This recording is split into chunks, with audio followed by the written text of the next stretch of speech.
এই আইসিটির মাধ্যমে তার যে মেইন, তারা যাদেরকে মেইন এনিমি হিসাবে দেখত তাদেরকে এই আইসিটির মাধ্যমে হত্যা করা হয়েছে। প্রায় 10 বছর আগে সালাউদ্দিন কাদের চৌধুরীকে মানবতা বিরোধী অপরাধের কারণে হত্যা করা হয়, তাকে ফাঁসিতে ঝুলিয়ে হত্যা করা হয়। শেখ হাসিনার এইম খালি একটাই ছিল, তার প্রতিপক্ষ যারা আছে, যারা জাতীয়তাবাদীতে বিশ্বাস করে, তাদেরকে যেভাবে করে হোক না কেন তার রাস্তা থেকে সরিয়ে দেওয়া। দুনিয়ার মধ্যে যতগুলি আপনারা আজ পর্যন্ত ডিকটেটর দেখেছেন সবাই কিন্তু একই ধরনের কাজই করতো। তাদের মেইন জিনিস ছিল যে এই হত্যা, গুম, খুন এগুলোর মাধ্যমেই কিন্তু তারা ক্ষমতায় টিকে থাকতো। শেখ হাসিনাও একই জিনিস করেছে।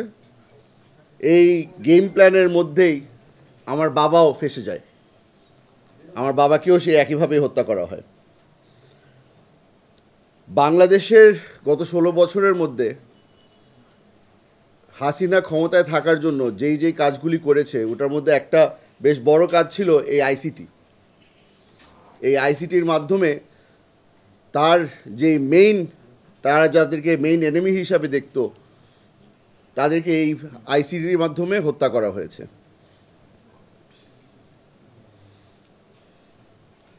সালাউদ্দিন কাদের চৌধুরীকে যদি শেখ হাসিনা চেত হয়তো একটা গুলি দিয়েই হত্যা করতে পারত, কিন্তু তার এইম, তার লক্ষণ কিন্তু ওটা ছিল না। তার লক্ষণ ছিল যে আব্বার যে লেগেসিটা আছে, আব্বার যে রাজনীতিটা আছে সেটাকে ধ্বংস করে দেওয়া। আমার বাবা যেহেতু একজন ন্যাশনালিস্ট হিসেবে পরিচিত ছিল, তার এই চিন্তাধারাকে সে ধ্বংস করতে চেয়েছিল। এই আইসিটিটাও, আমরা যেই আইসিটির কথা বলছি, বহু বছর ধরে আমরা লড়াই করে এসেছি যে এই আইসিটিটা কি আসলে আদৌ কোনো ধরনের কোর্ট নাকি না এটা প্রমাণ করার জন্য আমরা সক্ষমও হয়েছিলাম। এই বিচারপতিরা যারা আছেন অথবা আমাদের আগের যে আইনমন্ত্রীরা ছিল, তাদেরকে যখনই আপনারা প্রশ্ন করতেন যে এই আইসিটিটা কি ইন্টারন্যাশনাল নাকি ডোমেস্টিক, তারা কিন্তু গোল পোস্ট নিয়ে দৌড়াদৌড়ি করতো। তাদেরকে যখন কোনো সময় জিজ্ঞেস করা হতো যে এটা বাংলাদেশের আইন কেন মেনে এই আইসিটি কাজ করছে না, তখন তারা বলতো যে না, এই আইসিটি একটা ইন্টারন্যাশনাল ক্রাইমস ট্রাইব্যুনাল, এটা ইন্টারন্যাশনাল মানের হচ্ছে। বিদেশিরা যখন তাকে জিজ্ঞেস করা হতো যে ইন্টারন্যাশনাল নর্মস কেন এই আইসিটি ফলো করছে না, তখন বলতো যে না, এটা তো আমাদের ডোমেস্টিক ট্রাইব্যুনাল। ওরা কোনো সময় কিন্তু আমাদেরকে খোলামেলা বলতে পারেনি যে এই আইসিটি ট্রাইব্যুনালের কোন জুরিসডিকশনে কাজ করছে। আপনারা জানেন আমার বাবাকে 20টা চার্জ দেওয়া হয়েছিল তার বিরুদ্ধে। এই 20টা চার্জকে তারা প্রমাণ করার জন্য অথবা আমাদেরকে ডিফেন্ড করার জন্য খালি 4 জন সাক্ষী এলাও করেছিল। এখন আমরা তাও লড়াই করে গিয়েছি। আপনারা এখানে যারা আছেন তারা হয়তো মনে আছে আপনাদের, আমাদেরই একজন তৎকালীন একজন জজ, সে নিজে সাক্ষ্য দিতে আসতে চেয়েছিলেন। সে বলেছিলেন যে সালাউদ্দিন কাদের চৌধুরী তখন পাঞ্জাব ইউনিভার্সিটিতে তার সাথেই ছিলেন। সে নিজে আসতে পারেননি, তবে উনি তখনের জাস্টিস সিনহার কাছে সে পারমিশন চেয়েছিল যে যেহেতু আমি একজন সিটিং জাজ, আমি আপনার পারমিশন ছাড়া আমি এভিডেন্স দিতে যেতে পারি না, আপনি কি অনুমতি দিবেন কি না। জাস্টিস সিনহা অনুমতি দেননি। আপনারা হয়তো জানেন, আপনাদের হয়তো মনে আছে, আব্বার কেস চলাকালীন ওই স্কাইপ কেলেঙ্কারিও কিন্তু বের হয়ে এসেছিল, যেখানে জাস্টিস নাসিমের নিজ গলায় আওয়াজেই শোনা যাচ্ছে, উনি বলছেন যে সাকাকে যদি আমরা ফাঁসি দিয়ে দিতে পারি তাহলে আমার জন্য কিন্তু সুপ্রিম কোর্টের জায়গা খালি হয়ে আছে, ওখানে আমাকে জায়গা দিয়ে দিবে। আপনাদেরকে আরও একটা জিনিস মনে করিয়ে দিতে চাই, যেই দিন আব্বার রায় ঘোষণা দেওয়া হয় সেই দিন আমার বাবার হাতে রায় ছিল। সেই রায়টাও মিনিস্ট্রির থেকে বের হয়ে এসেছিল। তখন আমরা প্রমাণ করতে পারি আপনাদের কাছে, বাংলাদেশের মানুষের কাছে, যে রায়গুলি কিন্তু ট্রাইব্যুনালে লেখা হচ্ছিল না, রায়গুলি লেখা হচ্ছিল ল মিনিস্ট্রিতে। আমরা হয়তো অনেকগুলি এরকম আরও অনেক কিছু আপনাদেরকে বলতে পারবো যেই কারণে এই ট্রাইব্যুনালটা বিতর্কিত ছিল অথবা এই জাস্টিস সিস্টেমটাই ধ্বংস হয়ে গিয়েছিল। তবে আপনাদেরকে আজকে যেই কারণে আমরা ডেকেছি, আপনাদের কাছে হয়তো তখন জানি না আপনাদের কাছে ওই তথ্য কি বর্তমানে আছে নাকি না, কিন্তু আমরা কিন্তু একটা অ্যাপ্লিকেশন করেছিলাম ট্রাইব্যুনালের কাছে। আমরা একটা অ্যাপ্লিকেশন করেছিলাম যে কিছু 4 জন ব্যক্তি বাংলাদেশে আসতে চাচ্ছিলেন। তারা আমার বাবার ডিফেন্স উইটনেস হিসাবে বাংলাদেশে আসতে চেয়েছিলেন, তবে ট্রাইব্যুনাল সেটাও নাকচ করে দেয়। আপনাদেরকে আমি নামগুলি আজকে বলে দিতে চাই যারা ডিফেন্স উইটনেস হিসাবে আসতে চেয়েছিলেন। একজনের নাম মুনিব আরজুমান খান, দ্বিতীয় আম্বার হারুন সাইগল, তৃতীয় ইসাক খান খাকওয়ানি, চতুর্থ রিয়াজ আহমেদ নুন। এই 4 জন ব্যক্তি পরবর্তীতে ইউটিউবের মাধ্যমে তারা কিন্তু নিজেরাও একটা ইউটিউব ভিডিও করে তাদের যে এভিডেন্স যেটা দিতে চেয়েছিলেন ওটা তারা অনলাইনে পাবলিশ করে দেন। এই ব্যক্তিগুলো প্রমাণ করতে চেয়েছিল, প্রমাণ করতে পারতেন যে আব্বা 1971 সালে পাঞ্জাব ইউনিভার্সিটিতে ভর্তি ছিলেন। আপনাদেরকে এই নামগুলি একটা কারণে বলছি।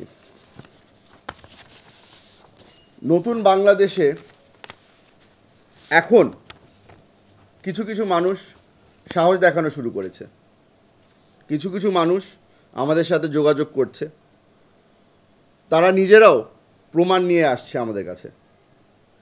এগুলোর মধ্যে একটি বড় জিনিস আমাদের হাতে পৌঁছেছে, সেটা হচ্ছে গিয়ে আপনারা হয়তো যারা ফরেন মিনিস্ট্রি বিট কভার করেন আপনারা হয়তো জানেন যে বাংলাদেশ ফরেন মিনিস্ট্রি তাদের বিদেশি দূত যেগুলি আছে সেখানে যখন মেসেজ পাঠানো হয় সেগুলাকে সাইফার বলা হয়।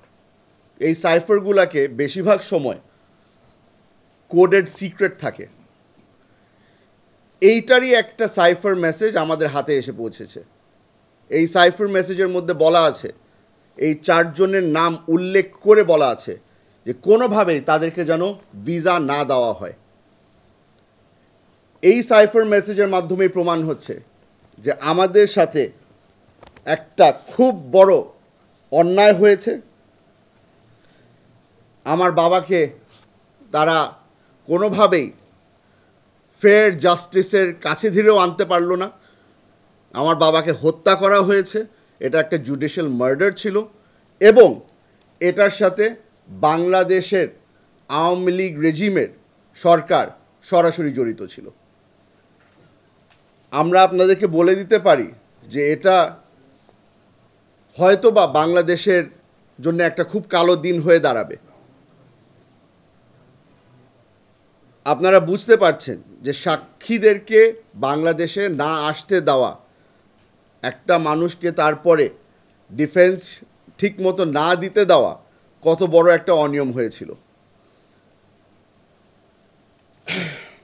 আমরা আজকে আপনাদেরকে এখানে এনেছি কারণ আমরা আহ্বান করতে চাই, আমরা জানিয়ে দিতে চাই আপনাদেরকে যে আমরা বর্তমান ফরেন মিনিস্ট্রিকে একটা লিগ্যাল নোটিশ পাঠাচ্ছি। আমরা তাদের কাছে অনুরোধ করছি, তাদের কাছে আমরা ডিমান্ড করছি যে এই সাইফার মেসেজগুলোকে ডিক্লাসিফাই করে দেওয়া হোক। এই সাইফার মেসেজ আমার বাবার ট্রায়ালের সাথে যতগুলি সাইফার মেসেজ জড়িত আছে প্রতিটাকে যেন ডিক্লাসিফাই করে দেওয়া হয় এবং সেগুলো যেন আমাদের কাছে হস্তান্তর করা হয়। আমরা আশা করি আপনারা যারা এখানে আছেন, যারা ন্যায় বিচারের জন্য লড়াই করতে রাজি আছেন, আপনারা আমাদের সহযোগিতা করবেন। আমরা শেষে আরেকটা জিনিস এই সরকারের থেকে চাচ্ছি, আমরা চাই যে এই সাইফার মেসেজ অথবা এই অনিয়ম এটার সাথে যারা যারা জড়িত ছিল, আওয়ামী লীগের ফরেন মিনিস্ট্রির মধ্যে যারা যারা জড়িত ছিল তাদের সকলের নাম যেন বর্তমান সরকার প্রকাশ করে। আবারও বলছি, এই কাজের মধ্যে এটা অনেক বড় একটা কাজে আমরা উদ্যোগ নিয়েছি, আপনাদের সহযোগিতা আমরা কামনা করছি। আশা করি আপনারা আমাদের পাশে দাঁড়াবেন। এগুলি আমরা মিডিয়া ট্রায়ালের জন্য করছি না।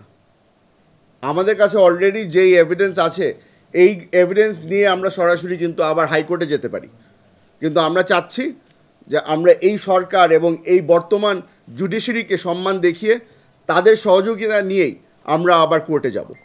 আশা করি আমরা প্রমাণ করতে পারবো যে সালাউদ্দিন কাদের চৌধুরী নির্দোষ ছিল এবং তাকে জুডিশিয়াল মার্ডার করা হয়েছে।